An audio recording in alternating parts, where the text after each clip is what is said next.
Isabella's hands trembled as she stared at the pristine wedding invitation.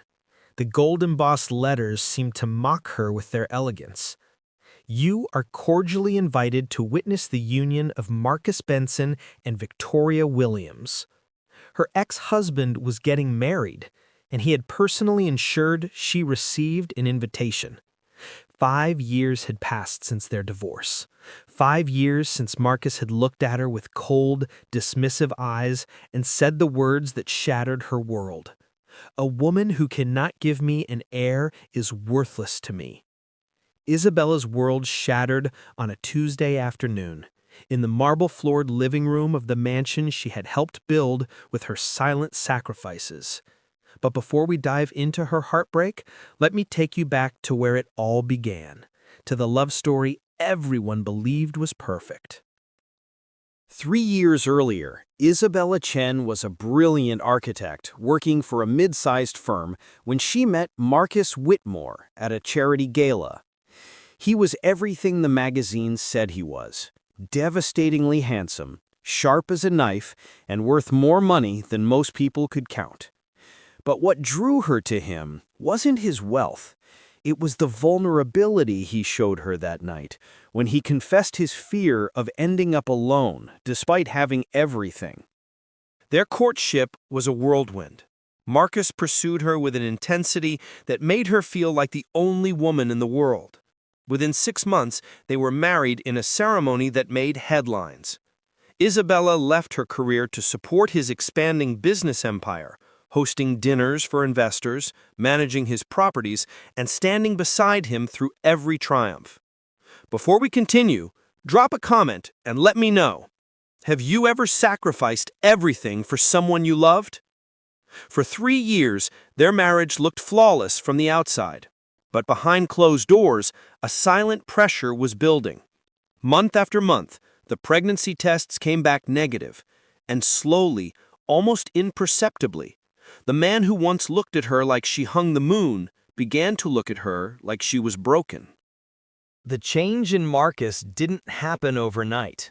It crept in like frost, 1 degree at a time, until Isabella woke up one morning and realized she was living with a stranger. It started with the small things. He stopped asking about her day. He began working later, coming home long after she'd gone to bed. The warm touches disappeared, replaced by cold politeness. When they attended events together, his hand on her back felt like a brand of ownership, rather than affection. But the real poison entered their marriage through his mother, Victoria Benson, a woman whose smile never reached her eyes and whose words were daggers wrapped in silk. "Still nothing?" Victoria would ask during their mandatory Sunday dinners, her gaze dropping pointedly to Isabella's flat stomach. "You know Marcus needs an heir. The Bensons' legacy depends on it. Perhaps you should see another specialist." Isabella had seen 7 specialists. She'd endured countless invasive procedures, hormone treatments that made her body feel like a battleground.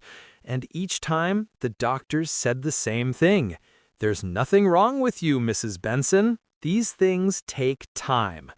But time was something Marcus was no longer willing to give. One evening, Isabella overheard him on the phone in his study. His voice was low, frustrated. "Mother's right. Maybe I made a mistake. What's the point of building an empire if there's no one to leave it to?" Those words pierced her heart like shattered glass. She stood frozen in the hallway, her hand pressed against the wall for support, tears streaming silently down her face. The man she had loved, the man she had sacrificed everything for, had just called their marriage a mistake.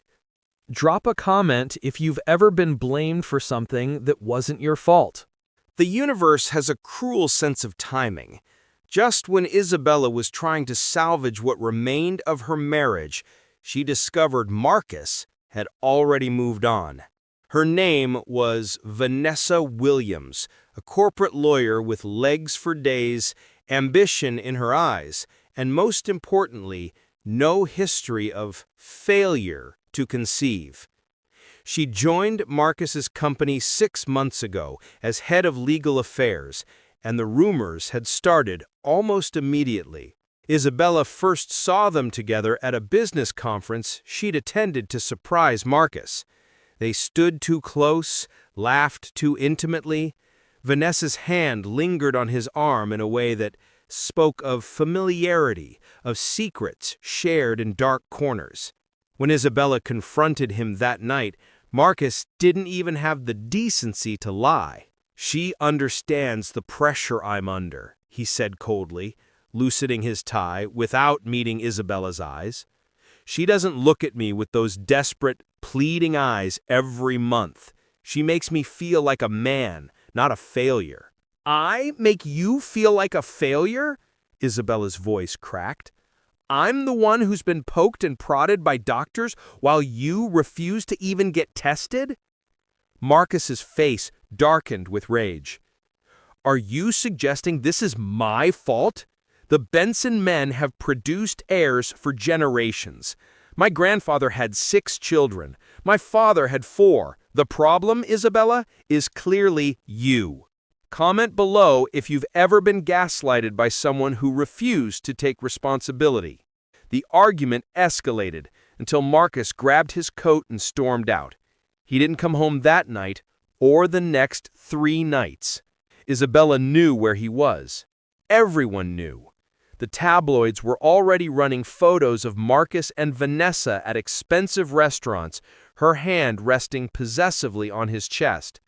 The headlines were cruel. "Billionaire moving on," and "Benson's marriage on the rocks." Isabella's phone buzzed with pitying messages from friends who'd seen the photos. But the worst came from Victoria. "Pack your things, dear. It's time to accept reality. Some women simply aren't meant to be mothers or wives." The divorce papers arrived on a Thursday morning, delivered by a courier in a crisp black suit, who wouldn't meet her eyes. Isabella stood in the doorway of the mansion she'd once called home, holding the manila envelope with trembling hands. She didn't open it immediately. Instead, she walked through the empty house, her footsteps echoing on the marble floors she'd chosen herself. Every room held a memory. The library where they'd spent Sunday mornings reading, the kitchen where she'd learned to make his favorite meals, the bedroom where she'd cried herself to sleep more nights than she could count. When she finally sat down and read the papers, the cruelty of it took her breath away. Marcus wasn't just divorcing her, he was erasing her. The settlement was insultingly small, enough for a modest apartment and 6 months of living expenses. After 5 years of marriage, 5 years of supporting his empire, she was being discarded like broken furniture. The grounds for divorce? Irreconcilable differences and failure to fulfill marital obligations. That last phrase made her laugh bitterly. Marital obligations. As if her only purpose had been to produce an heir. Have you ever felt disposable to someone you thought would love you forever? Drop a comment. Marcus didn't even have the courage to face her. The papers instructed her to vacate the premises within 2 weeks. All communication was to go through his attorney. 5 years of marriage, and she wasn't even worth a conversation. But Isabella signed them anyway. What choice did she have? She had no family. Her parents had died in an accident years earlier. Her friends had slowly drifted away, casualties of her all-consuming marriage. She had no career to return to, no money of her own, nothing but the clothes on her back and a heart shattered into 1,000 pieces. The day she moved out, Marcus wasn't there. Only Victoria, standing in the foyer like a satisfied cat, watching the movers load her meager belongings. "Smart choice, dear," Victoria said with a cold smile. "Marcus is already planning his future, with a real woman this time." Isabella's new reality was a studio apartment in a forgotten part of the city, where the elevator never worked and the walls were so thin she could hear her neighbors' arguments. She took whatever job she could find, waitressing, data entry, cleaning offices at night. The fall from mansion to this was dizzying, but pride kept her spine straight. 3 months after the divorce, on a rainy evening while working her shift at an upscale restaurant, exhaustion finally caught up with her. She was carrying a tray of drinks when dizziness overwhelmed her. The tray slipped, glasses shattered, and she collapsed. When she woke up, she was in a private hospital room. Standing beside her bed was a distinguished man in his early 60s with kind eyes and silver hair. Dr. Raymond Chen, a renowned fertility specialist and philanthropist. "Easy now," he said gently. "You fainted from malnutrition and exhaustion. When did you last have a proper meal?" Isabella couldn't remember. Tears spilled down her cheeks as months of suppressed pain finally broke free. And Dr. Chen, this stranger, simply pulled up a chair and listened. She told him everything: the marriage, the blame, the divorce, the desperate struggle to survive. Drop a comment if you believe guardian angels come in human form. Dr. Chen's expression grew thoughtful. "Mrs. Benson, just Isabella," she interrupted bitterly. "I'm not a Benson anymore. Isabella, I'd like to run some tests, not because I think anything is wrong with you, but because I have a theory." The tests revealed something shocking. Isabella had a rare hormonal condition that made natural conception difficult, but not impossible. It was treatable, manageable, and most importantly, it was genetic, meaning it could have been inherited from either parent. "The man you were married to, did he ever get tested?" Isabella shook her head, fresh anger rising. Marcus had refused every time, insisting the problem was hers. Dr. Chen's jaw tightened. "Then he'll never know the truth. But you will. You can have children, Isabella. You always could. You just needed the right support." Over the following months, Dr. Chen became more than her doctor. He became her mentor, her friend, her salvation. He offered her a job managing his foundation, gave her purpose again. He saw her intelligence, her strength, her worth, everything Marcus had been too blind to see. 9 months after they met, over dinner at his home, Dr. Chen took her hand. "Isabella, I know this might seem unexpected, but these months with you have been the happiest of my life. I'm not a young man and I don't have decades to offer you, but I have respect, partnership, and genuine love. Would you consider becoming my wife?" Isabella looked at this man who had saved her life, who had shown her kindness when the world had shown her cruelty, who had proven that not all men were like Marcus.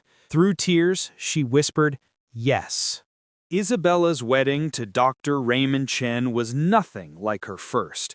No cameras, no headlines, no hundreds of guests. Just a quiet ceremony in a garden with a handful of Raymond's closest colleagues and friends. When he slipped the ring on her finger, she felt something she hadn't felt in years: peace. Their marriage was built on mutual respect and genuine companionship. Raymond never pressured her, never made her feel inadequate. He simply loved her, wholly, completely, without conditions. 3 months into their marriage, Isabella woke up feeling nauseated. At first, she dismissed it as stress from her new position at the foundation. But when the nausea persisted, Raymond gently suggested a test. The pregnancy test showed 2 bold lines. Isabella stared at it in disbelief, her hands shaking. "This can't be real," she whispered. "After everything?" Raymond wrapped his arms around her, tears streaming down his weathered face. "It's real, my darling. You were never broken. You were just with the wrong person." The pregnancy was closely monitored due to her condition, but with proper treatment and Raymond's unwavering support, Isabella bloomed. At the 20-week ultrasound, the technician smiled broadly. "Congratulations," she said, turning the screen toward them. "You're having twins." Isabella gasped, her hand flying to her mouth. 2 babies, 2 miracles. After years of being told she was the problem, her body was now nurturing 2 lives. The pregnancy was challenging but beautiful. Raymond was there for every appointment, every midnight craving, every moment of fear and joy. He converted his home office into a nursery, painting it himself in soft yellows and greens. On a bright morning in spring, Isabella gave birth to a boy and a girl, Ethan and Emma. They were perfect, with tiny fingers that wrapped around hers and cries that sounded like music. As she held her twins for the first time, Raymond beside her with tears of joy, Isabella finally understood. Marcus hadn't just failed to give her a child.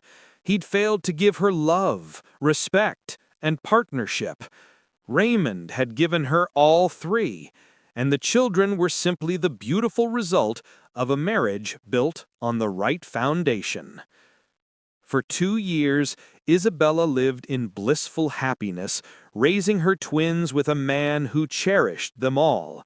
She'd almost forgotten about her past life, about Marcus Whitmore and the pain he had caused, until the ivory envelope arrived in the mail, embossed with gold lettering.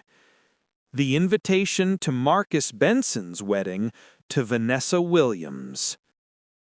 Isabella stared at the invitation, her coffee growing cold in her hand. The elegant script seemed to mock her. Marcus Benson and Vanessa Williams request the honor of your presence at their wedding celebration. But it was the handwritten note attached that made her blood run cold. Isabella, I thought you might want to witness what a real marriage looks like. Vanessa is already 3 months pregnant, something you could never accomplish. I hope you found peace in your little life. Marcus. The cruelty was breathtaking. After 2 years of silence, after moving on and finding happiness, Marcus had reached back into her life for one final twist of the knife. Raymond found her sitting motionless at the kitchen table, the invitation clutched in her hand. He read it, his face darkening with anger. He's trying to humiliate you, Raymond said quietly. This is about his ego, not closure. You don't have to go. But something had shifted in Isabella. She wasn't the broken woman who'd signed those divorce papers anymore. She was a mother, a wife, a woman who'd risen from the ashes, and suddenly she wanted Marcus to see exactly what he'd thrown away. Drop a comment. Would you attend your ex's wedding to prove them wrong? I'm going, Isabella said firmly, but not alone, and not as the woman he remembers. Over the next few weeks, Isabella prepared. She hired a personal stylist, chose a stunning designer dress that showed her post-baby confidence, and most importantly, she made arrangements for her secret weapons, Ethan and Emma. The night before the wedding, Raymond held her close. Are you sure about this? Isabella looked at their sleeping twins in their cribs, then back at her husband. He tried to destroy me by saying I was worthless because I couldn't give him children. Tomorrow, he needs to see the truth, not for revenge, but for closure, for both of us. Raymond kissed her forehead. Then let's give him a truth he'll never forget.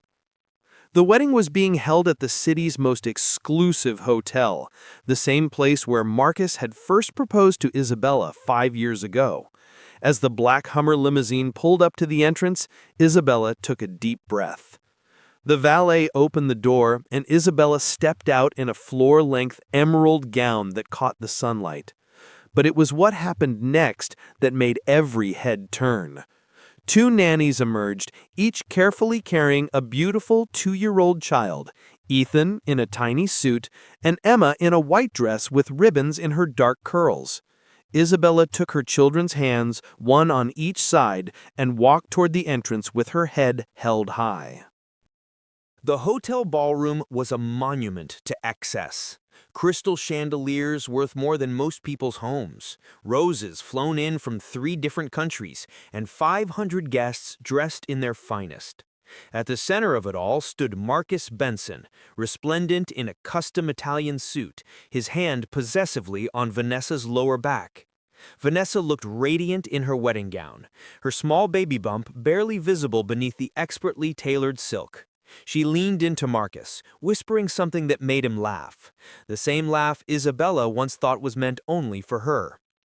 Victoria Benson held court near the Champagne Tower, already criticizing the flower arrangements to anyone who would listen.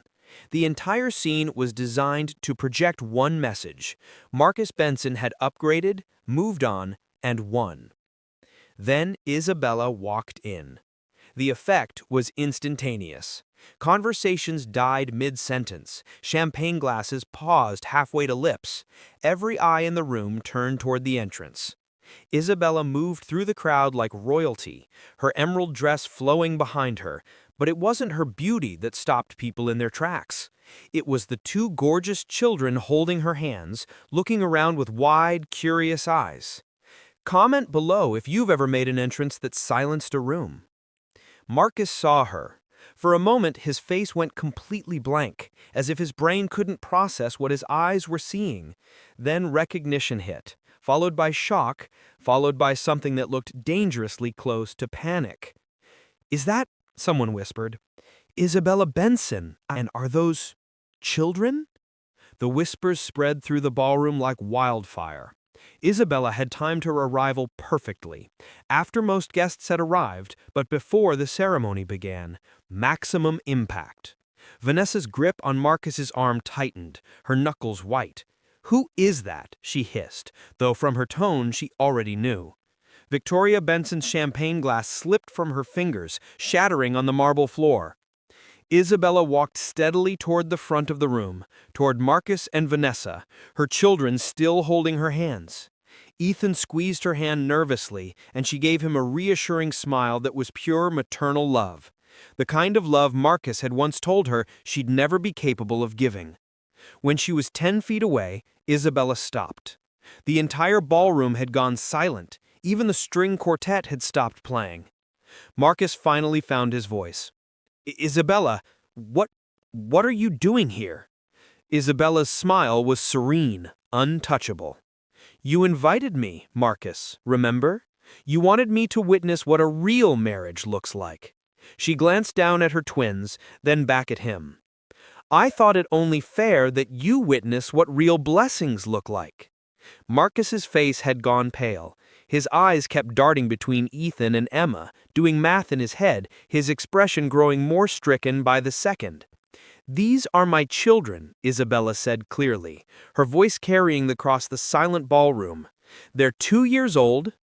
The implication hung in the air like a bomb waiting to explode. Marcus's world tilted on its axis. 2 years old? His voice cracked. "That's impossible. You couldn't. We tried for years." "No, Marcus," Isabella interrupted, her voice steady and clear. "We didn't try. I tried. I went to specialists, endured treatments, blamed myself. You refused to even get tested because your precious Whitmore pride couldn't handle the possibility that you might be the problem." The crowd gasped.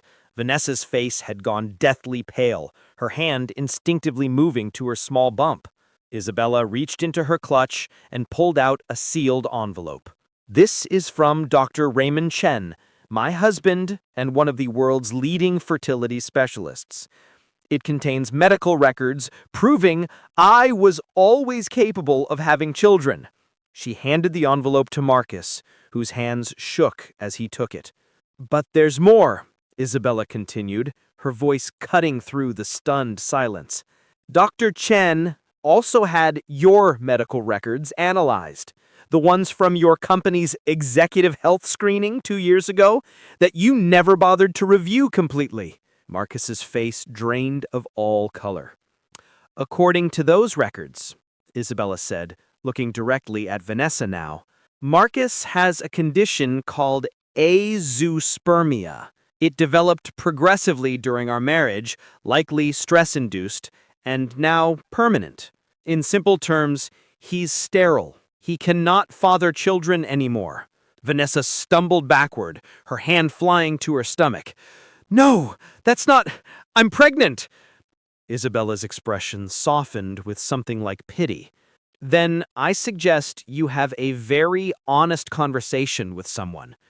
Because the man standing beside you, the man who blamed me, divorced me, and humiliated me for being barren, is medically incapable of being your baby's father. The ballroom erupted into chaos. Drop a comment if you believe karma is real. The ballroom descended into pandemonium. Guests pulled out phones, cameras flashed, and the whispers became a roar. Marcus stood frozen, the envelope trembling in his hands, unable to speak. Vanessa's carefully constructed mask of composure shattered. Her breathing became rapid, panicked. She looked at Marcus, then at the crowd, then at Isabella, her eyes wild with trapped desperation. "This is ridiculous," Vanessa shrieked, her voice shrill. "She's lying. She's just a jealous, bitter ex-wife trying to ruin our happiness." "Then take the paternity test," Isabella said calmly. "Right now. Dr. Chen is waiting outside with a mobile lab. Prove me wrong." Marcus finally opened the envelope with shaking hands. As he read the medical documents, the color drained completely from his face. His knees buckled slightly, and he had to grip a nearby chair for support. No, this can't be. Vanessa watched his reaction, and something inside her broke. The weight of her lies, the pressure of the moment, the realization that everything was collapsing, it was too much. "It's not yours!" The words exploded from her before she could stop them. The ballroom went completely silent. "What?" Marcus turned to her, his voice barely audible. Tears streamed down Vanessa's face, ruining her perfect makeup. "The baby isn't yours, Marcus. It's Daniel's, your business partner. It was just once, I swear, but..." Victoria Benson collapsed into a chair, her face ashen. Marcus staggered backward as if physically struck. "You're lying. Tell me you're lying." But Vanessa's silence was answer enough. She'd gotten pregnant by another man and had planned to pass the child off as Marcus's, knowing his desperate need for an heir would blind him to any suspicion. The great Marcus Benson, the man who had destroyed his marriage over his need for a child, was about to raise another man's baby while believing himself victorious. Isabella gathered her children close, preparing to leave. Her purpose here was complete. But before she could turn around, Marcus's broken voice stopped her. "Isabella, wait. Please." She paused, but didn't turn around. "I'm sorry," he choked out, his voice raw with anguish. "God, I'm so sorry. For everything. I destroyed the only real thing I ever had because of my pride, my arrogance, your cruelty," Isabella finished, finally turning to face him. Her expression held no anger, only a profound sadness. "I hope you find peace someday, Marcus, but you won't find it with me. That chapter of my life is closed." With her twins' hands in her own, Isabella walked out of the ballroom and into the sunlight, leaving behind the wreckage of Marcus Whitmore's carefully constructed lies. 3 months after the wedding that never was, Marcus Benson sat alone in a private medical facility, staring at the comprehensive report Dr. Raymond Shen had recommended he get. The truth was even worse than he'd imagined. The specialist explained with clinical detachment. The azoospermia wasn't sudden. It had been developing for years, traced back to Marcus's reckless university days. The parties, the excessive drinking, the experimental drugs he'd consumed to keep up with his elite fraternity brothers. The damage had been gradual, invisible, and by the time he'd married Isabella, he was already on borrowed time. The condition became permanent approximately 4 years ago, the doctor said. The stress, continued alcohol abuse, and untreated inflammation accelerated the process. "I'm sorry, Mr. Benson, but there's no reversal possible." Marcus had spent 5 years blaming an innocent woman for a problem he'd created himself through his own reckless choices. Drop a comment if you believe we create our own karma through the choices we make. The fallout was devastating. Vanessa disappeared after the wedding scandal, her reputation destroyed. Victoria Benson suffered a minor stroke from the shock and barely spoke to her son anymore. The tabloids had a field day, billionaire's baby lie exposed, and Whitmore's fertility fraud. But the worst punishment was the one Marcus inflicted on himself. Every night he dreamed of Isabella, not the broken woman he'd divorced, but the radiant mother she'd become. He'd thrown away a devoted wife, and in trying to replace her, he'd only proven how irreplaceable she truly was. He'd tried to reach out to her multiple times, calls, letters, even showing up at Dr. Chen's foundation. Each time, Isabella's response was the same: polite, firm refusal. She'd moved on, and she had no intention of looking back. Meanwhile, across the city, Isabella's life bloomed like a garden after rain. She stood in the kitchen of their beautiful home, watching through the window as Raymond played in the backyard with Ethan and Emma. The twins shrieked with laughter as their father chased them with a water hose, his distinguished demeanor completely abandoned in favor of pure joy. "Mommy, come play," Emma called, her face bright with happiness. Isabella smiled, one hand resting on her growing belly. She was 4 months pregnant with their third child, a surprise blessing that had come naturally, effortlessly, in a home built on love rather than demands. Raymond caught her eye through the window and blew her a kiss, his silver hair wet from the twins' counterattack. This man had saved her life, given her a family, and shown her what real love looked like. She'd gone from a mansion to a studio apartment to this, a home filled with laughter, respect, and unconditional love. She'd gone from being called barren to being a mother of soon-to-be 3 children. If this story touched your heart, drop a like and subscribe for more stories of justice and redemption.